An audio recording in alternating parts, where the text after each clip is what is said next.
आपण सर्वजण मिळून सर्वांनी माझ्या मागे म्हणायचं आहे, मी शपथ घेतो की मी स्वतः स्वच्छतेच्या बाबतीत जागरूक राहील आणि त्यासाठी वेळही देईल। दरवर्षी 100 तास म्हणजेच प्रत्येक आठवड्यातून 2 तास श्रमदान करून स्वच्छतेच्या या संकल्पनाला पूर्ण करीन।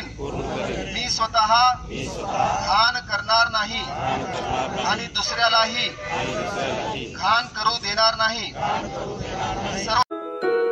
स्वच्छ भारत है अपना सपना, स्वच्छता की ओर कदम बढ़ाना, कूड़ा कचरा घर का अपना, गीला सूखा छांट के रखना, गली मोहल्ला साफ रखना, शर्म न करिए काम है अपना, अगर किसी